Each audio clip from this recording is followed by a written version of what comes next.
You ask Tiger to solve. This deals with linear equations with one unknown. The final result is x equals -6. Let's solve it step by step. Swap sides. Isolate the x.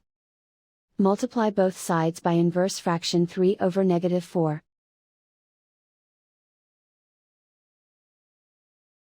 Move the negative sign from the denominator to the numerator.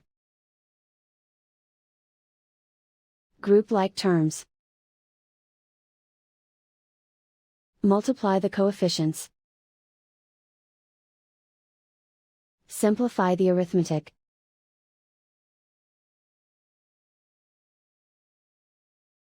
Move the negative sign from the denominator to the numerator. Multiply the fractions. Simplify the arithmetic. And so the final result is x equals -6.